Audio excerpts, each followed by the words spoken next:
They say the most dangerous men in the world carry guns. Valentino De Luca carried something far worse. The silence of his own children. 3 identical girls, 6 years old. Not a single word spoken in 2 years. Not since the night their home became a battlefield and their mother's blood stained the marble floor. Therapists, specialists, even a renowned psychiatrist from Vienna, all failed. The De Luca fortune, built on fear and favors, couldn't buy back their voices. Then came a Thursday evening, an upscale restaurant called the Onyx Room, and a waitress who broke every rule in the service handbook. She didn't use therapy. She didn't use medicine. She used a fork and balsamic glaze on an empty plate. What happened next didn't just break the silence. It exposed a traitor, ignited a war, and brought the De Luca empire to the edge of collapse. This is the story of how 3 dots connected into a triangle saved a family, and how a waitress with student debt became the most dangerous woman in New York. Before we begin, kindly comment where in the world you are watching from.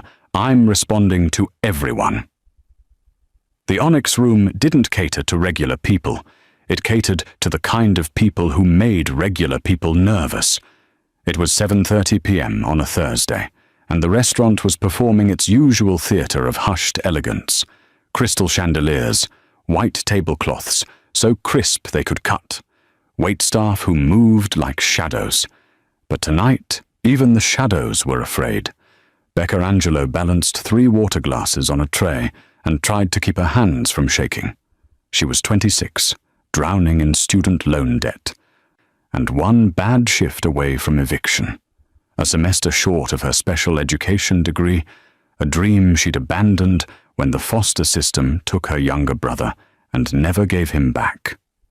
Now she served overpriced risotto to people who didn't look at her face. But invisibility became impossible when Valentino De Luca walked through the door. The restaurant manager, Philippe, actually stepped backward. The sommelier dropped a wine list. Even the kitchen went quiet, and Becca could hear it through the service window. The sudden absence of clattering pans. Valentino De Luca was a man built from marble and menace. Mid-30s, tailored charcoal suit that whispered money, and a neck tattoo that crawled up from his collar like smoke. His presence didn't fill the room. It crushed it. Behind him, 2 men in dark suits flanked the entrance. One had a scar through his eyebrow. The other kept his hand near his waist in a way that made Becca's stomach turn. But it wasn't the mobster or his bodyguards that made Becca freeze. It was the 3 little girls holding his hands. Triplets, 6 years old. Identical in every terrifying way. They wore matching beige lace dresses with Peter Pan collars, their dark hair pulled into tight braids. Their faces were expressionless. Not sad, not scared, just absent. Like dolls arranged in a store window. "Table 12, Valentino said. His voice was low, controlled, and carried the kind of authority that didn't need volume. "The private alcove." Philippe nearly tripped over himself. "Of course, Mr. De Luca, right away. The chef will personally—" "Just seats and silence." The girls moved in perfect synchronization. 3 sets of polished shoes, 3 identical gazes fixed on nothing. They didn't look around. They didn't whisper to each other. They just existed. Becca watched from across the dining room as Philippe seated them. The bodyguards took positions, one near the kitchen entrance, one by the front door. The other diners suddenly found reasons to leave early. Within 10 minutes, the Onyx Room was empty, except for staff and the De Luca family. "Becca!" Philippa hissed, grabbing her elbow. His cologne was suffocating. "You're taking table 12. "What?" "Why me?" "Because Margot just quit, in the bathroom, texted her resignation." Philippa's eye twitched. "And because if I go over there again, I might have a heart attack. Just don't make eye contact. Don't ask questions. Bring water. Take the order. Smile. Disappear. Becca's heart hammered. Philippe, I really don't think you want your paycheck or not. She grabbed her notepad. Her hands were sweating. As she approached table 12, she could hear Valentino speaking. His voice had changed. Softer, pleading, almost unrecognizable from the command he'd given Philippe. Luna, Stella, Nova, please, just one bite. You have to eat something. The triplets sat in their chairs like 3 statues. Their hands were folded in their laps. Their eyes were fixed on the empty plates before them. Not a flicker. Not a blink. Valentino ran a hand through his dark hair, and for a moment, Becca saw something she didn't expect. Desperation. She stepped up to the table, cleared her throat gently. Good evening. My name is Becca, and I'll be taking care of you tonight. Can I start you with something to drink? Valentino's head snapped up. His eyes were dark, not black, but a brown so deep it swallowed light. He looked at her the way predators assessed threats. Water, he said, and 3 apple juices. No ice. Becca nodded, scribbling. And for dinner? They won't eat. She paused. I'm sorry? I said they won't eat. His jaw tightened. Bring me the grilled branzino. For them, he gestured at the girls. Chicken tenders. Plain. No sauce. Becca looked at the triplets. Their eyes were still locked on the empty plates. Something about the way they stared made her skin crawl. It wasn't defiance. It was something deeper. Darker. She recognized it. Years ago, in her clinical rotations, she'd worked with a boy who'd witnessed his father's overdose. He'd stopped speaking for 8 months. When he finally did, the first thing he said was, I didn't want to wake him up. These girls weren't silent because they couldn't speak. They were silent because speaking meant remembering. I'll put that in right away, Becca said softly. Valentino dismissed her with a wave. But as Becca turned to leave, she glanced back one more time and caught the girls staring directly at her. Not at their father, not at the table, at her. All 3, in perfect, eerie unison. And for just a second, Becca saw something flicker behind their eyes. A plea. The kitchen at the Onyx Room was a war zone of whispered panic. The line cooks moved like they were defusing bombs. The sous chef kept glancing at the security monitor that showed table 12, as if Valentino might somehow sense his fear through the camera. Becca pushed through the swinging doors with the tray balanced on her palm. 3 plates of untouched chicken tenders, 3 glasses of apple juice, each with exactly 2 sips missing. The girls had lifted the glasses in unison, drunk in perfect synchronization, then set them down at the exact same angle. It had been 40 minutes, and they still hadn't blinked out of rhythm. Valentino sat with his untouched branzino cooling in front of him, his phone face down on the table. He wasn't looking at it. He was looking at his daughters with the kind of exhaustion that came from years of losing the same battle. Luna, he said quietly, reaching toward the closest girl. Please, just one piece. The triplet, Luna, apparently, didn't move. Her eyes remained fixed on her plate. The chicken tenders sat in a neat row, steam long gone, grease congealing. Becca approached with trained caution. She'd learned in her clinical work that you never startled a traumatized child. You made yourself small, predictable, safe. Would you like me to box these up for you? She asked gently. Valentino's jaw tightened. No, leave them. Maybe they'll... He stopped, shook his head. Just bring the check. Becca should have walked away, should have printed the bill, collected the inevitable massive tip, and forgotten this ever happened. But her eyes caught on something that made her pause. The peas. Each plate had a small side of roasted peas that no one had touched, and the girls, all three of them, had been moving them, not eating them, arranging them. Luna had pushed hers to the left edge of her plate. Stella had centered hers. Nova had pushed hers to the right. 3 separate dots, equidistant, deliberately placed. Becca's mind flashed back to her child psychology classes, pattern recognition, non-verbal communication, the way traumatized children created systems, codes, silent languages to feel control when everything else was chaos. Her hand moved before her brain could stop it. She set down her tray and picked up a clean fork from the table setting. Then, in one smooth motion, she reached across the table and dragged the tines through the balsamic reduction that had pooled on Luna's plate. One line, from Luna's pea to Stella's, another line, from Stella's to Nova's, a third line, connecting back to Luna's, a perfect triangle, 3 points, connected. The reaction was instant and terrifying. All 3 girls gasped, not separately, simultaneously, as if they shared one set of lungs. Their heads snapped toward the plate with mechanical precision. Connected, they whispered. The word came from 3 mouths at once, perfectly synchronized, and it hit the air like a thunderclap in the silent restaurant.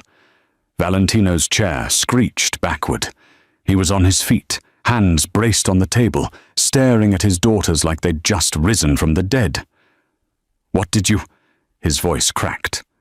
"What did you just say?" The girls didn't answer. They were fixated on the triangle, their small fingers reaching out to trace the lines Becca had drawn in the sauce.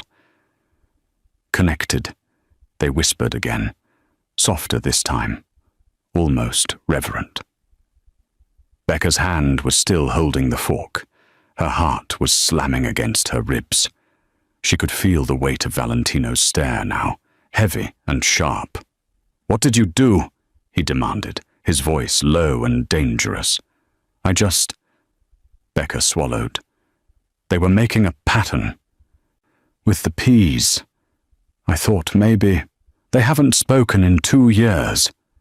Valentino's eyes were wild now, searching her face like she held the answer to a question he'd been asking in the dark. 2 years. Not one word. Not to doctors, not to therapists, not to me. The bodyguard by the kitchen, the one with the scar, was moving toward them now. Felipe had emerged from his office, pale as a ghost. But Becca couldn't look away from the girls. They were still tracing the triangle, still whispering that single word like a prayer. Connected. Valentino circled the table slowly, never taking his eyes off Becca. When he stopped, he was close enough that she could smell his cologne, cedar and smoke. "What's your name?" he asked. "Becca. Becca Angelo. And you're a waitress." "Yes." His eyes narrowed. "You're lying." Her breath caught. "I'm not. You did something no specialist could do in 2 years, in 30 seconds. He leaned in, his voice dropping to a lethal whisper. "So I'll ask you again. What are you?" Becca's mouth went dry. "I was studying child psychology before I dropped out."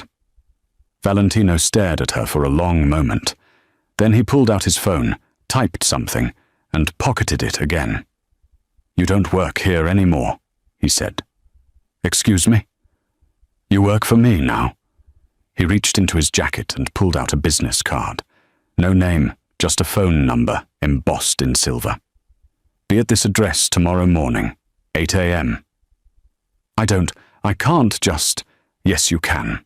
His voice was iron. "Because you just gave me something I thought I'd lost forever."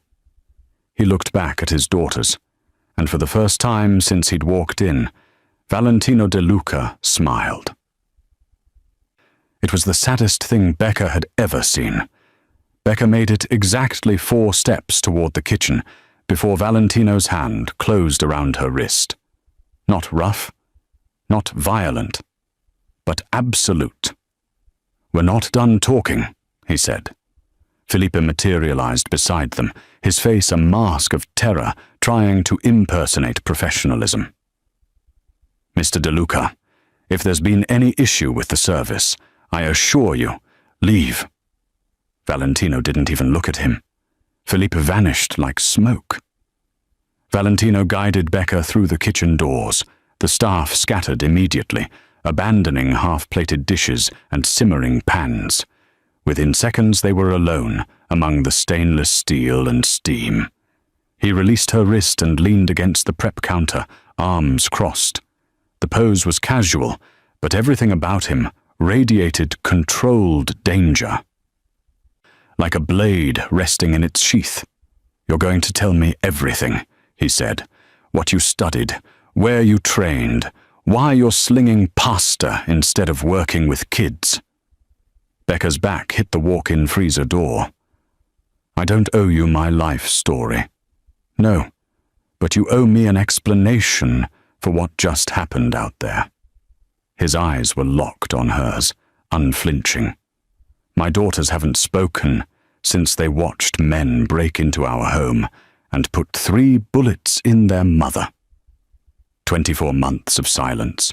Specialists from Johns Hopkins, a trauma therapist from Stockholm, even a goddamn child whisperer from California who charged me $50,000 to sit in a room and hum. Becca's stomach turned. "I'm sorry. I didn't know. And then you show up with a fork and balsamic vinegar. And suddenly they're talking." He pushed off the counter, closing the distance between them. "So, either you're a miracle worker, or you know something about my daughters that I don't. Which is it?" "Neither. I just—" Becca forced herself to breathe. They were making a pattern, 3 separate points. It looked like they were trying to communicate something, and when I connected them, they responded. "That's all." "That's all," Valentino repeated, his voice dripping with skepticism. "You read their minds with vegetables." "I read their behavior. It's basic developmental psychology. Traumatized children often create systems, patterns, ways to feel control. They were showing you something, and you weren't seeing it." His jaw tightened. "Watch your tone. You asked for an explanation. I'm giving you one." Becca's fear was still there. Sharp and cold, but something else was rising alongside it. Anger. Those girls out there are drowning, and everyone around them is treating them like broken dolls. They're not broken. They're locked inside themselves because the outside world isn't safe. Valentino stared at her for a long moment. Then, impossibly, he laughed. It was a harsh, bitter sound. "You've got spine, I'll give you that." He pulled out his phone, typed something, and turned the screen toward her. "That's your student loan balance, isn't it? $73,412. Becca's blood went cold. "How did you—" "I know everything, Miss Angelo. Your abandoned degree. Your brother in the foster system, who died in a car accident 3 years ago. The complaint you filed against a principal that got you blacklisted from teaching in New York." He pocketed the phone. "You wanted to save kids, and the system crushed you for it." Her hands were shaking now. "What do you want?"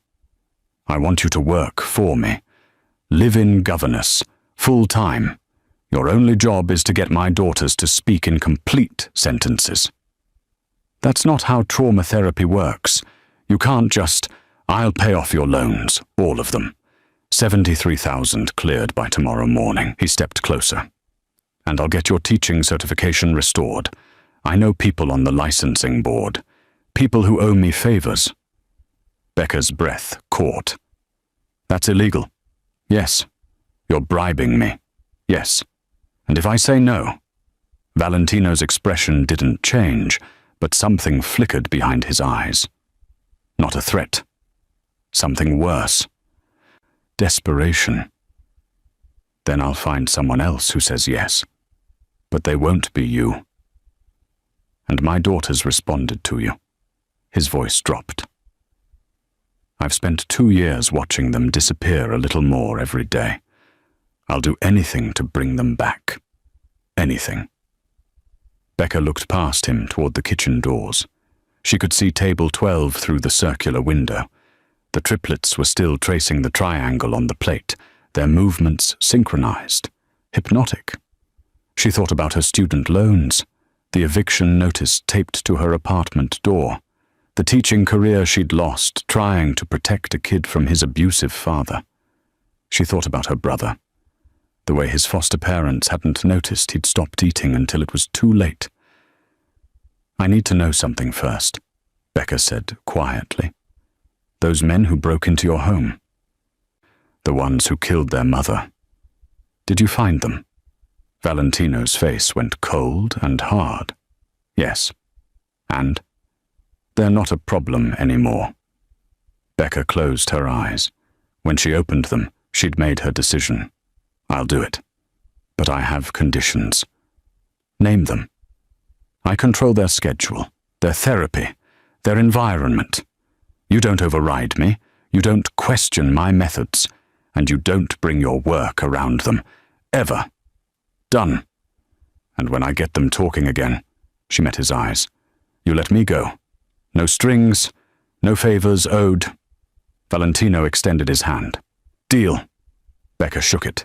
His grip was warm, firm, and made her feel like she'd just signed her soul away. One more thing, he said. Pack a bag tonight. A car will pick you up at 6 a.m. Tomorrow? That's... My daughters just spoke for the first time in 2 years, Miss Angelo. I'm not waiting. He walked out of the kitchen, leaving Becca alone with the cooling pans and the weight of what she'd just agreed to. Through the window, she watched him return to table 12 and crouch beside his daughters. They didn't look at him, but their hands, all 6 of them, reached out simultaneously to touch the triangle on the plate. Connected. Becca pressed her palm against the freezer door, letting the cold seep through her skin. What the hell had she just done?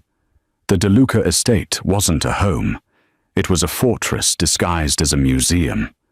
The black Mercedes had picked Becca up at exactly 6 a.m., driven by a man who didn't speak and didn't make eye contact. They'd driven north for 40 minutes, leaving the city behind for rolling hills and iron gates that opened without anyone touching them. The driveway alone was longer than her old street. When the house came into view, Becca's stomach dropped. It was massive, all glass and stone and sharp angles, perched on a hillside like a predator surveying its territory. Everything about it screamed money and control. Not a single leaf out of place in the manicured gardens. Not a crack in the marble steps. Valentino met her at the front door. He'd traded his suit for dark jeans and a black Henley. But he still looked dangerous. Maybe more so. The casual clothes made the tattoos on his forearms visible, serpentine designs that crawled toward his wrists. You came, he said. I gave you my word. Becca adjusted the duffel bag on her shoulder. Everything she owned fit into 2 bags. The rest she'd left behind in her apartment, which already felt like a memory. Good. Follow me. He led her through a foyer with ceilings so high her footsteps echoed. The interior was exactly what she'd expected. White marble floors, modern art that probably cost more than a car, furniture that looked like it had never been sat on. No family photos, no clutter, no warmth. They climbed a curved staircase to the 2nd floor. The hallway stretched in both directions, lined with closed doors. Valentino stopped at one near the end. This is your room, private bathroom, closet. Anything you need, tell Maria. She runs the household staff. Becca nodded, but her attention was already on the door across the hall. It was slightly ajar, and she could see a sliver of pale pink wall. Valentino noticed. That's theirs. I'll show you. He pushed the door open, and Becca's heart sank. The room was enormous and utterly soulless. 3 identical beds arranged in perfect symmetry, each with white linens tucked so tight they could bounce a coin, 3 matching dressers, 3 small desks with nothing on them. The walls were a soft blush pink, but it was the only color in the entire space. No posters, no drawings, no stuffed animals or books or toys. It looked like a hospital room, trying to pretend it wasn't. The triplets were sitting on their respective beds, hands folded in their laps, staring at nothing. They wore matching white nightgowns, their hair braided identically. They didn't look up when Becca entered. "This is where they sleep?" Becca asked, her voice tight. "Yes. The interior designer said children need structure, and this isn't structure. This is a cage." She walked to the nearest bed and ran her hand over the comforter. It was cold to the touch. "Where are their toys? They don't play with toys. Because they don't have any." Valentino's jaw tightened. "They used to. After the incident, they stopped. They'd just sit and stare at them. So I had them removed." Becca turned to face him. "That's exactly when they needed them most. Children process trauma through play. You took away their language. I took away the reminders. You took away their childhood." Becca looked back at the girls. They still hadn't moved. "I need you to leave." "Excuse me?" "Leave. I need to be alone with them. You hovering isn't going to help." For a moment, she thought he might refuse. But then he nodded stiffly and walked out, closing the door behind him. Becca waited until his footsteps faded. Then she sat on the floor in the center of the room, cross-legged, and waited. 5 minutes passed. 10. The girls didn't move, but Becca could feel them watching her in their peripheral vision. "My name is Becca," she said quietly. "I'm not here to fix you. I'm here to listen." No response. "I'm also here to make a mess," she continued, "because I think this room is way too clean, don't you?" Luna's finger twitched. Just barely. Becca stood and walked to the door, opening it wide. Valentino was in the hallway, arms crossed. "I need paint," Becca said. "Finger paints, all the colors. And I need pudding, whipped cream and chocolate syrup, and flour." "Why?" "Because your daughters need to remember how to make a mess." She held his gaze. "Trust me, or this doesn't work." He studied her for a long moment, then pulled out his phone and typed rapidly. "Done. Maria will bring it up in 20 minutes. When the supplies arrived, Becca spread a plastic sheet across the floor and opened every container. She dipped her hands in red paint and pressed them to the plastic. Then blue, then yellow. She mixed pudding with whipped cream and drew spirals. She made handprints and footprints and didn't care that paint was getting on her jeans. And slowly, like flowers turning toward the sun, the triplets slid off their beds. Luna approached first, her bare feet hesitant on the plastic. She stared at the paint, then at Becca. Becca held out her hand, palm covered in green. "It's okay. It washes off." Luna's small hand touched the paint. Her eyes widened. Then, for the first time since Becca had met her, Luna smiled. It was tiny, barely there. But it was real. Stella and Nova joined her. Within minutes, all 3 girls were covered in paint and pudding, their white nightgowns ruined, their perfect braids coming loose, and they were laughing. Not words, but sound. Pure, unfiltered joy. Becca looked up to see Valentino standing in the doorway, frozen. He was staring at his daughters like he was seeing ghosts. "They're laughing," he whispered. "Yes," Becca said. "They are." The laughter died so quickly that Becca thought she'd imagined it. 1 second, The triplets were giggling, smearing chocolate pudding across the plastic sheet in chaotic spirals. The next, they were statues, hands frozen mid-motion, eyes wide and locked on the doorway. Becca turned. A man stood in the threshold, tall and lean with the same sharp features as Valentino, but somehow colder. He wore an expensive navy suit, tailored perfectly, and his dark hair was slicked back with product that caught the light. A gold watch glinted at his wrist, the kind that cost more than most people's cars. But it was his smile that made Becca's skin crawl. It was too smooth, too practiced, like a mask he'd worn so long it had fused to his face. "Well," the man said, his voice carrying an urbane warmth that didn't reach his eyes. "Looks like someone's been having fun." Valentino stepped between the man and the girls. "Lorenzo, I didn't know you were coming by. I texted. You didn't answer." Lorenzo's gaze slid past his brother to Becca. "And who's this? New staff?" "The girl's governess, Becca Angelo." Valentino's tone was clipped. "Becca, this is my brother, Lorenzo De Luca, my underboss." Lorenzo extended his hand, stepping forward. His shoes made a distinct sound on the hardwood floor just outside the plastic sheet. A measured click-click that was too precise, too deliberate. The triplets flinched in perfect unison. Becca noticed immediately. Their breathing had synchronized, 3 chests rising and falling in identical rhythm. Their eyes weren't on Lorenzo's face. They were locked on his feet. She stood slowly, positioning herself between Lorenzo and the girls. She didn't shake his hand. "Nice to meet you," she said, her voice neutral. Lorenzo's smile tightened. He lowered his hand.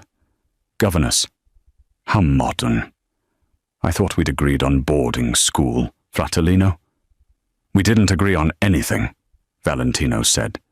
"And they're not going anywhere. They're 6 years old and they don't speak. They need professional help, not—" Lorenzo gestured at the paint-covered plastic, his lip curling slightly. "Art therapy. They spoke 2 days ago." Lorenzo's expression shifted. Just for a moment, something flickered behind his eyes. Surprise, and something else. Something darker. "Did they?"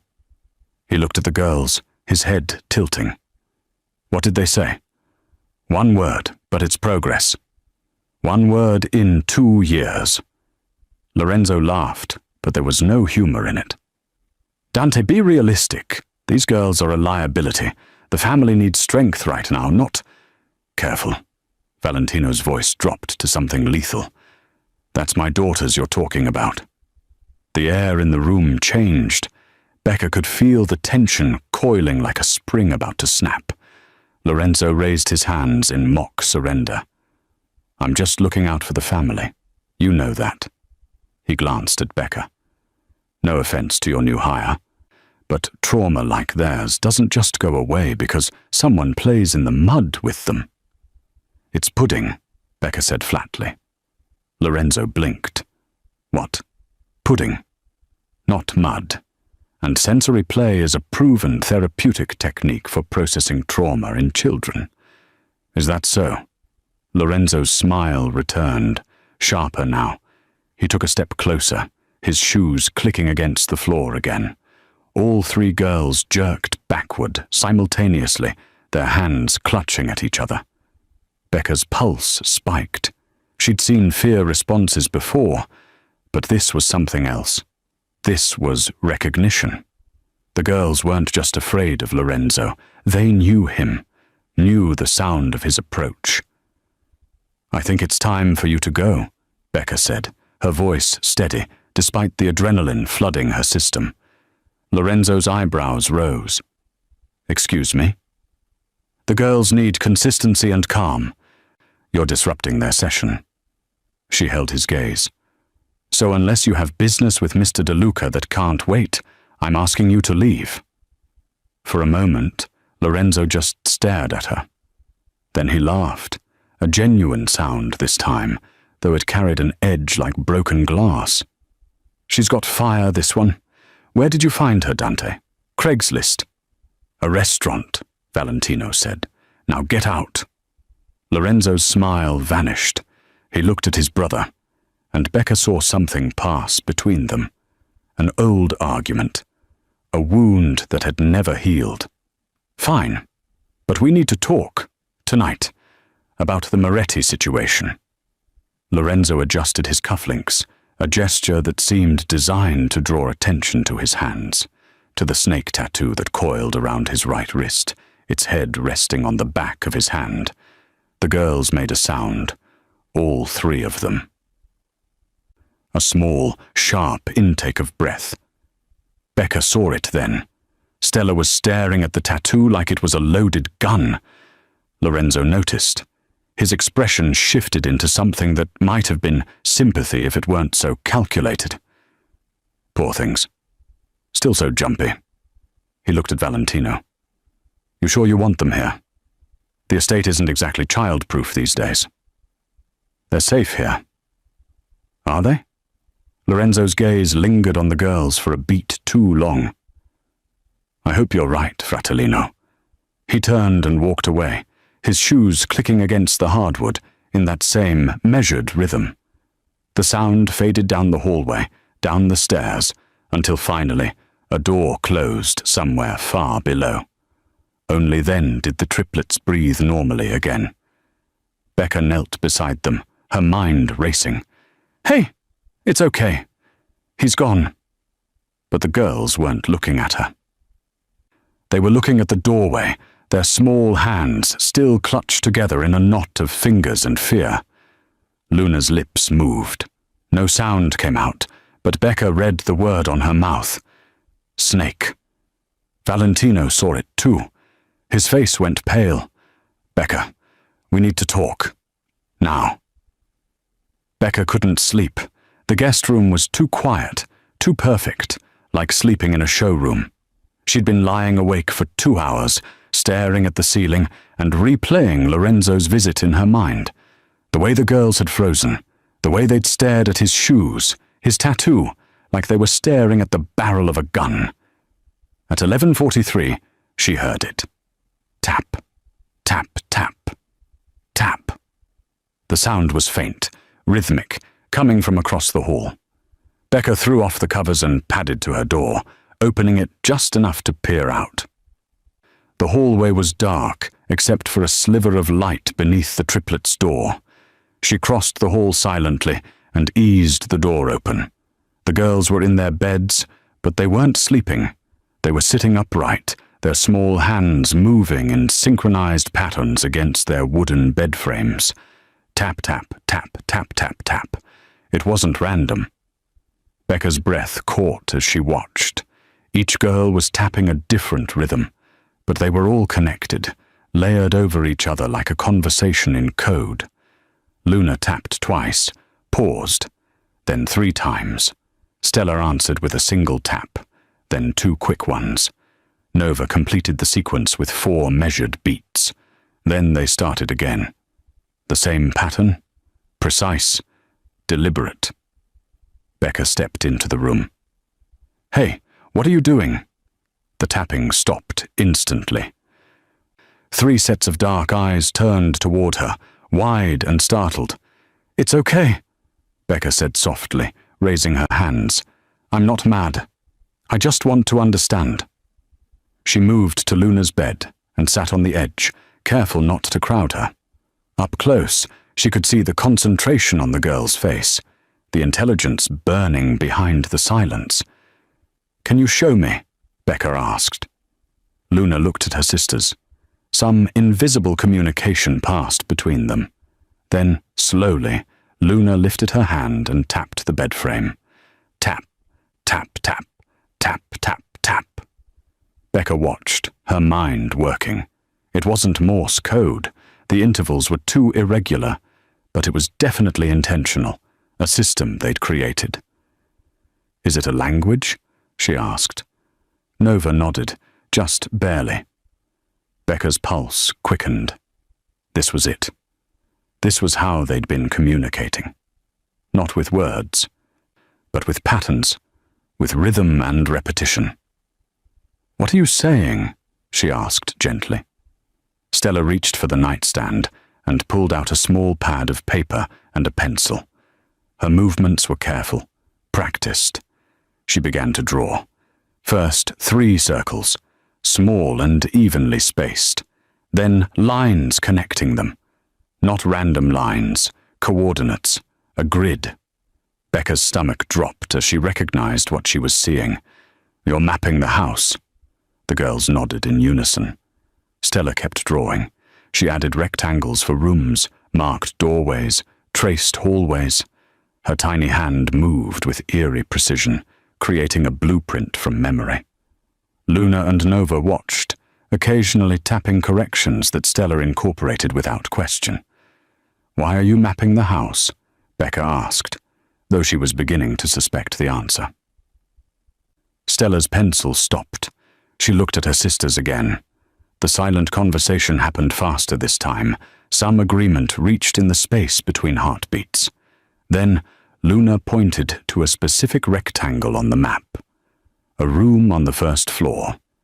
She tapped it 3 times, hard enough to tear the paper slightly. "What's in that room?" Becca whispered. Nova reached for the pencil and drew something in the margin of the paper. It was crude, but unmistakable. A snake, its body coiled, its head raised, fangs visible. The same snake tattooed on Lorenzo's wrist. Becca's blood went cold. "The snake! You're afraid of the snake!"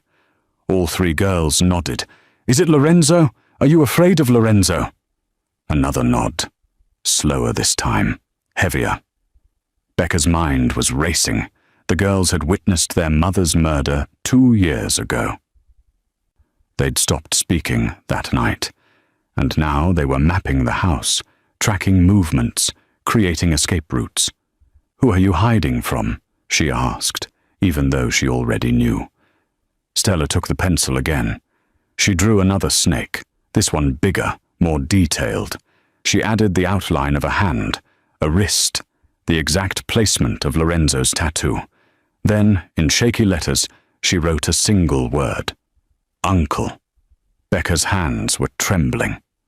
"Does your father know? Does Valentino know you're afraid of Lorenzo?" 3 heads shook no. "Why not? Why haven't you told him?" Luna's small hand reached out and touched Becca's wrist. Her fingers moved in a deliberate pattern. Tap, tap, tap, tap, tap, tap. Becca didn't understand the code, but she understood the message in Luna's eyes. Because we don't know who to trust. The door opened behind her. Becca spun to find Valentino standing in the threshold, his face illuminated by the hallway light. He was in sweatpants and a t-shirt, hair disheveled, and he looked exhausted. "What's going on?" he asked. "I heard voices." Becca stood slowly, positioning herself between him and the girls. Her mind was calculating risks, weighing options. If she told him what she'd discovered, what would he do? Would he confront Lorenzo? Would that put the girls in more danger? But if she didn't tell him, and something happened? "We need to talk," Becca said quietly. "Somewhere they can't hear." Valentino's eyes narrowed. He looked past her to his daughters, who had gone completely still, their hands frozen on the bed frames. "Now," Becca added. He studied her face for a long moment, then nodded. "My office." 5 minutes. When he left, Becca turned back to the triplets. They were watching her with those wide, haunted eyes, waiting to see if she'd break their trust. "I'm going to help you," she whispered. "I promise. But I need you to trust me." "Can you do that?" Luna picked up the paper with the snake drawing and held it out to Becca. An offering, a confession. Becca took it, folding it carefully and tucking it into her pocket. "Get some sleep," she said softly. "I've got this." But as she walked to Valentino's office, the paper burning against her hip, She wondered if that was a promise she could actually keep. Valentino's office was all dark wood and leather, the kind of room designed for making decisions that ruined lives. He poured 2 glasses of whiskey without asking if she wanted one, then slid one across the desk toward her. "Talk," he said. Becca pulled the drawing from her pocket and placed it on the desk between them. "Your daughters are afraid of your brother." Valentino stared at the crude snake for a long moment. His knuckles went white around his glass. "Why?" "I don't know yet. But they've been mapping the house, tracking movements. They're planning escape routes." She met his eyes. "Children don't do that unless they're in danger." "Lorenzo wouldn't—" He stopped, shook his head. "He's family. So were the men who killed their mother. Or have you forgotten that?" The glass shattered in his hand. Becca didn't flinch. She watched him sweep the shards into a napkin, watched the blood well up on his palm, watched him ignore it completely. "I'll handle this," he said finally. "How?" "That's not your concern." "It is if it affects those girls." Valentino looked up, and for the first time since she'd met him, she saw genuine fear in his eyes. "If you're right about Lorenzo, if he's involved in what happened to Elena, then we're already in the middle of a war. And wars require strategy. Wars require keeping children safe. That's what I'm doing." He wrapped his hand in the napkin. "There's a gala tomorrow night, fundraiser for the mayor's re-election campaign. Every family in New York will be there. I have to attend, and I'm bringing the girls." "That's insane. You just said—" "I said we're at war, which means I need to show strength. I need the other families to see that my house is in order, that my daughters are thriving. If I cancel, if I hide them, Lorenzo wins." He leaned forward. "You're coming too, as their nanny. I'm not a prop in your power play. You're whatever I need you to be. That was the deal." Becca wanted to argue, but he was right.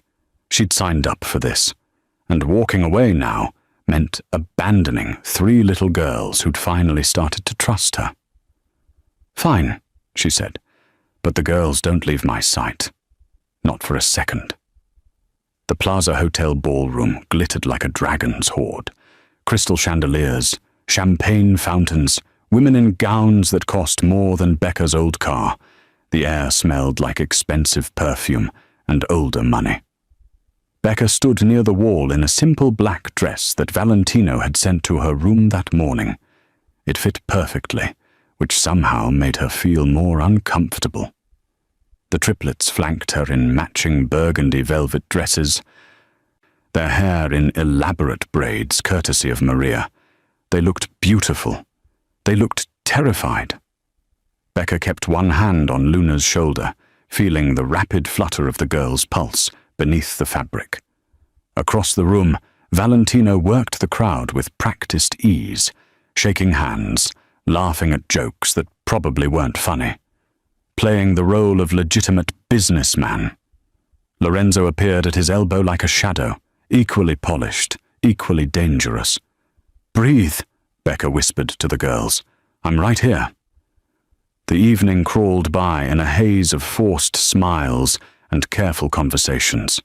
Becca deflected questions from curious socialites about the poor DeLuca girls with practiced politeness. The triplets stayed silent, their hands linked together in a chain. Then Lorenzo started moving toward them. Becca's spine went rigid. She watched him cross the ballroom, his path deliberate, his smile fixed. He had 2 men with him, security she didn't recognize. "Miss Angelo," Lorenzo said smoothly when he reached them. "The girls look lovely. Dante asked me to bring them backstage for a moment. Photo opportunity with the mayor." It was a lie. Becca could see it in the way his eyes didn't quite meet hers, in the tension in his shoulders. "Mr. DeLuca didn't mention that to me," she said carefully. Last-minute decision. You understand how these things work. He reached for Stella's hand. "Come on, sweetheart. Uncle Lorenzo will—" Stella screamed. The sound ripped through the ballroom like a gunshot. Every conversation stopped. Every head turned. And then Nova and Luna joined her. 3 voices rising in perfect, terrible harmony. Lorenzo jerked back, his face going pale. "What the— Don't touch them," Becca said, her voice cutting through the chaos. She pulled the girls behind her, making her body a shield. "Don't you ever touch them." People were staring now. Phones were coming out. Becca could see Valentino pushing through the crowd, his face a mask of fury and confusion. Lorenzo's mask had slipped. For just a second, Becca saw raw hatred flash across his features. "You stupid bitch! Do you have any idea what you just— Is there a problem here?" Valentino's voice was ice. Lorenzo smoothed his expression back into place. "Your nanny is hysterical. I was simply following your instructions to—" "I gave no such instructions." Valentino looked at Becca. "Take the girls. Back door.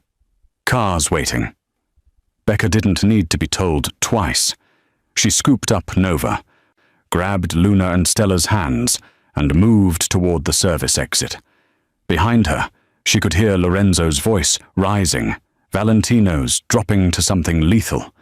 The girls were still crying, their bodies shaking with sobs they'd kept locked inside for 2 years. "You did so good," Becca whispered as they burst into the night air. "You were so brave." The Mercedes was already running. Becca bundled the girls inside and climbed in after them, her heart hammering. Through the tinted windows, she saw Valentino emerge from the hotel. His jaw was set, his hands clenched into fists. He looked like a man about to start a war.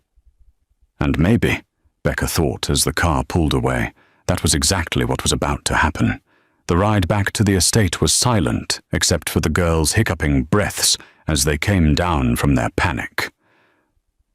Becca held all 3 of them, their small bodies pressed against hers, their tears soaking through her dress.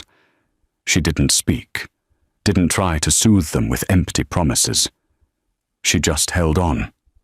When they arrived, Valentino was already there. His car must have taken a different route, faster, more reckless.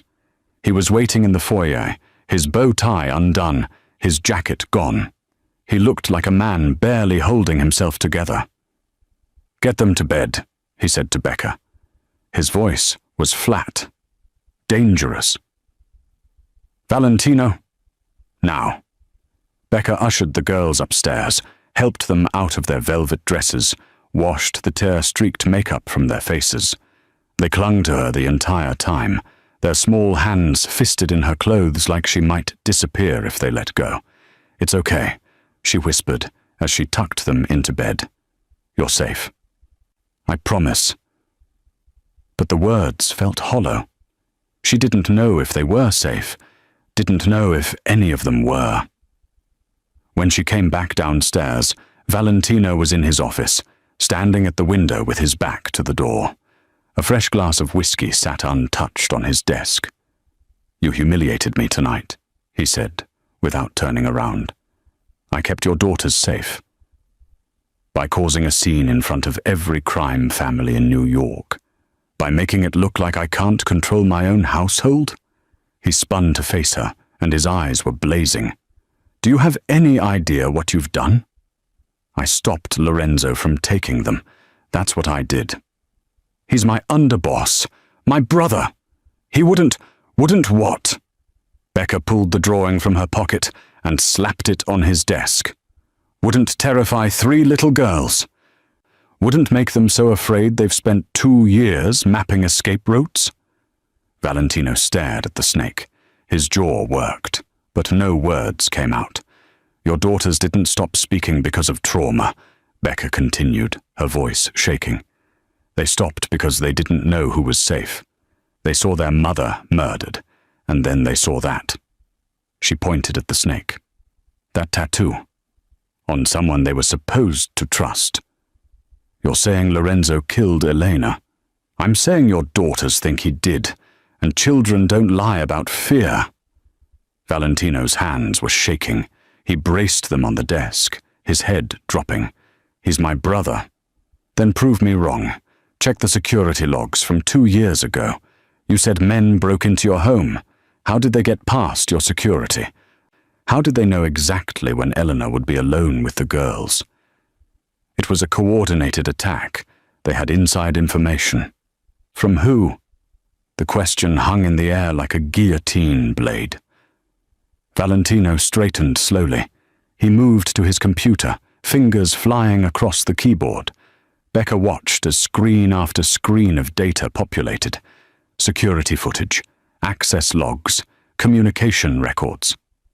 The breach happened at 9:43 p.m., Valentino muttered, more to himself than to her.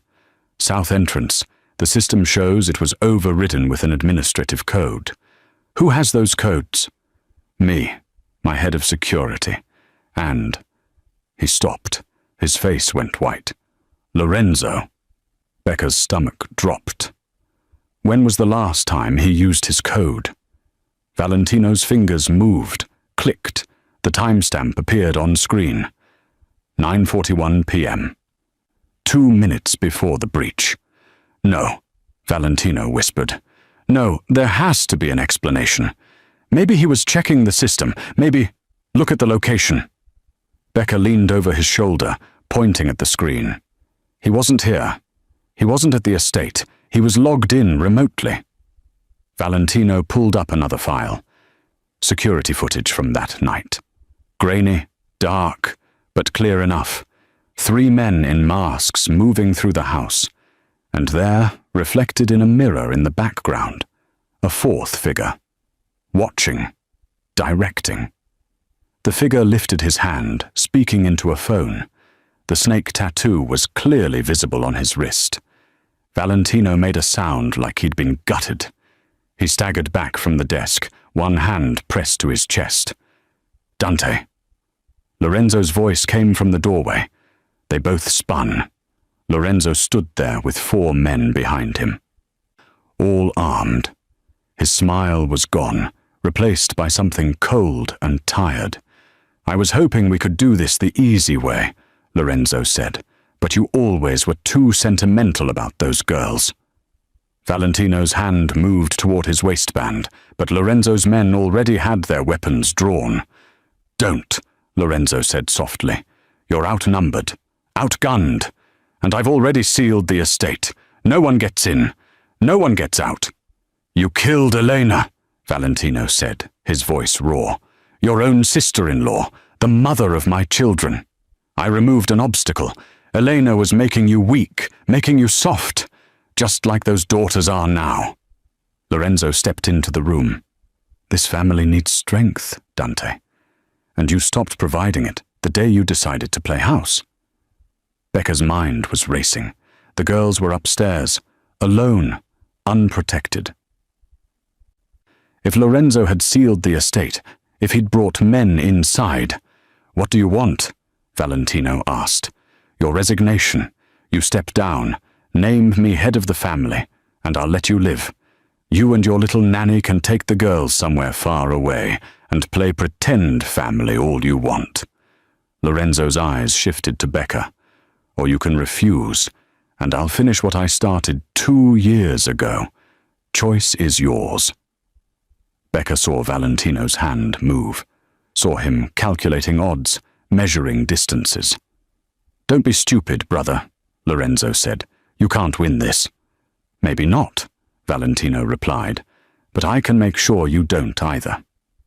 The lights went out. The entire house plunged into darkness, and in that darkness, Becca heard 3 things simultaneously. Gunfire, Valentino shouting her name, and from somewhere upstairs, 3 small voices screaming in perfect unison.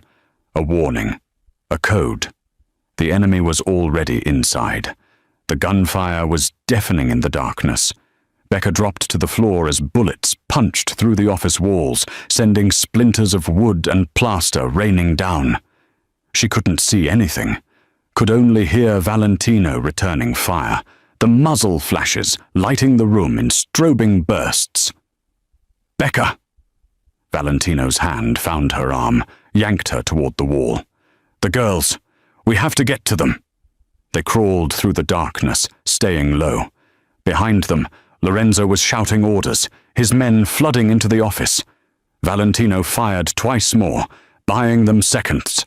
Then they were through a hidden door in the paneling that Becca hadn't even known existed. Emergency lighting kicked in, bathing the narrow servants' corridor in red. They ran. "Where are we going?" Becca gasped. "The hangar. There's a helicopter." Valentino's voice was strained. "We get the girls and we go." They burst into the triplets' room. The girls were huddled together on Luna's bed, their eyes wide in the crimson light. When they saw Valentino and Becca, they scrambled towards them. "Daddy," Stella whispered. The word was so small, so fragile. Valentino scooped up Nova, while Becca grabbed Luna and Stella. "We're leaving, right now. Stay quiet." They moved through the house like ghosts, using back staircases and hidden passages that Valentino knew by heart. Becca could hear Lorenzo's men spreading through the estate, their boots heavy on marble floors, their radios crackling. The side exit led to the garage. Valentino's hand was on the door handle when they heard voices on the other side. "Blocked," he hissed. "Hangar. We go on foot." They slipped out through the conservatory, the glass walls reflecting their desperate flight. The hangar was 300 yards across the grounds, a low building near the tree line. It felt like miles. They were halfway there when the spotlights hit them. "Run!" Valentino shouted. Becca's legs burned as she sprinted across the manicured lawn, Luna and Stella's hands locked in hers. Behind them, men were pouring out of the house. Ahead, the hangar door was open, the helicopter visible inside. They made it with seconds to spare. Valentino slammed the hangar door and threw the manual lock, buying them maybe a minute. "Get them in," he said, moving to the pilot's seat. Becca was strapping the girls into the back when the hangar door exploded inward. Lorenzo walked through the smoke and twisted metal like something out of a nightmare. His suit was torn, blood on his face from a graze wound. 4 of his men flanked him, weapons raised. "Going somewhere?" Lorenzo asked. Valentino stepped out of the helicopter, his gun trained on his brother. "Let them go, Lorenzo. This is between us." "No, brother. This is about family, about legacy." Lorenzo's weapon was steady. "You were supposed to build an empire. Instead, you built a dollhouse. I built a life. You built a weakness." Lorenzo's eyes flicked to the girls, and weaknesses get cut out. Becca saw it happening in slow motion, saw Lorenzo's finger tighten on the trigger, saw the barrel shift slightly, aiming not at Valentino, but at the helicopter. At the girls. Her hand found the nearest object on the workbench beside her. A ceramic plate, probably left by a mechanic during a lunch break. The same kind of plate from the Onyx room. Time crystallized. She thought of that first night, of the balsamic glaze, of 3 dots connected into a triangle, of the word that had changed everything, connected. Becca threw the plate with everything she had. It spun through the air, catching the light, and shattered against Lorenzo's temple. His shot went wild, sparking off the hangar wall, and the triplets screamed, not in fear this time, in perfect synchronized command. "Down!" The word exploded from 3 small bodies with more force than seemed possible. It wasn't a cry. It was an order, given with absolute certainty. Valentino dropped like he'd been shot. Lorenzo's second shot passed through empty air where his brother's head had been a heartbeat before. And Valentino fired from the ground. 3 shots, center mass. Lorenzo staggered backward, his weapon clattering to the concrete. His men raised their guns, But another voice cut through the chaos. "Federal agents! Weapons down!" The hangar flooded with bodies in tactical gear, FBI logos stark on their vests. Lorenzo's men dropped their weapons, hands raised. But Lorenzo was still standing, blood spreading across his shirt, his eyes locked on Valentino with something like pride. "You finally grew teeth, little brother," he rasped. Then he collapsed. Valentino was on his feet, moving toward Becca and the girls. An FBI agent tried to stop him, but he pushed past. "Are you hurt?" His hands moved over the triplets, checking for injuries. "Tell me you're okay." "We're okay, Daddy," Luna said. Her voice was soft but clear. "Real." Stella nodded. "We saved you." Nova touched Valentino's face. "We talked." Valentino pulled all three of them against his chest, his body shaking. When he looked up at Becca, his eyes were wet. "You threw a plate," he said, his voice breaking between a laugh and a sob. "It worked the first time," Becca replied. An FBI agent approached, a woman with sharp eyes and a badge clipped to her belt. "Mr. DeLuca, we've been monitoring Lorenzo for 6 months, his communications, his movements. When we intercepted his plan tonight, we moved in." "You used us as bait," Valentino said flatly. "We saved your life." The agent looked at the girls. "And theirs. Lorenzo was planning to eliminate all of you tonight." Valentino stood slowly, the girls still clinging to him. "What happens now?" "Now? You answer some questions.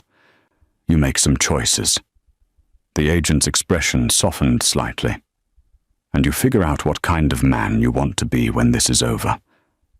Valentino looked down at his daughters, at Becca, who'd thrown herself into danger for 3 children who weren't hers, at the blood on his hands and the ruins of his brother's betrayal. "I already know," he said quietly. The FBI kept them for 6 hours. Questions in sterile rooms, under fluorescent lights that made everyone look like ghosts. Valentino answered everything with the kind of precision that came from years of controlling narratives. Yes, his brother had betrayed him. Yes, he'd suspected criminal activity within his organization. No, he hadn't known the extent of it. The agent, Agent Reeves, watched him with eyes that had seen too many lies to believe most truths. "You're walking a very thin line, Mr. DeLuca," she said finally. "We have enough on Lorenzo to close multiple investigations, but your name is all over those same files. Then charge me." "We could." Reeves leaned back in her chair. "Or you could cooperate, provide testimony, help us dismantle what's left of Lorenzo's network. In exchange for immunity, protection for your family, a chance to walk away from this life instead of spending the next 20 years in a cell." Valentino looked through the one-way mirror where Becca sat with the girls, reading them a story from a children's book someone had found. Luna was curled against her side. Stella had fallen asleep with her head in Becca's lap.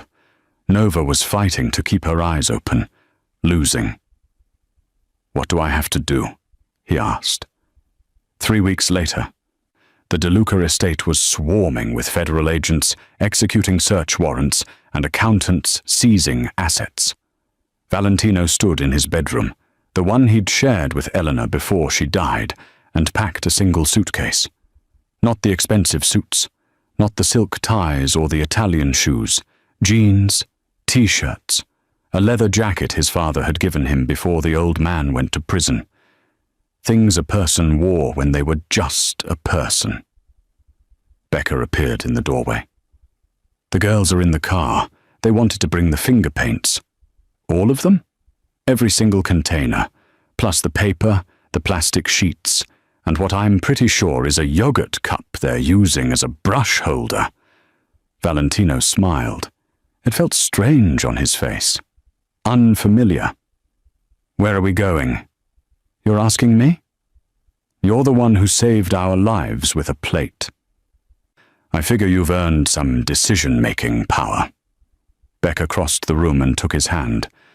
"Somewhere quiet. Somewhere they can be loud." They found it in Vermont, a farmhouse on 20 acres, with a barn that was half collapsed and a kitchen that needed gutting. The previous owners had been a retired couple who'd moved south for their health. The realtor had apologized for the condition. Valentino had bought it in cash, one of the few things the FBI had allowed him to keep. They spent 6 months renovating. Valentino learned how to use a table saw. Becca learned that she was terrible at plumbing, but excellent at tile work. The girls learned that dirt wasn't scary, that chickens were funny, and that their father couldn't cook to save his life. 1 year later, the kitchen was chaos incarnate. "That's my pancake," Nova shrieked, trying to stab Stella's hand with a fork. "You already ate 3, Stella shot back, holding the plate above her head. "Girls," Becca warned, flipping another batch on the griddle, "we have plenty. Nobody's going hungry." "But hers has more chocolate chips," Luna chimed in from the table. Valentino walked in from his morning run, sweaty and grinning. He'd put on weight, good weight, the kind that came from sleeping through the night and eating meals you didn't check for poison first. "What's the crisis?" he asked. "Pancake inequality," Becca said, not looking up. "Also, your daughters are savages." "Our daughters," he corrected, kissing the back of her neck. The ring on her finger caught the morning light. They'd gotten married 2 months ago at the courthouse, with the girls as witnesses, and a judge who'd made terrible jokes about the bride and groom, both keeping their last names. "Our daughters are savages," Becca amended. Nova noticed him and launched herself across the kitchen. "Daddy, tell Stella she has to share."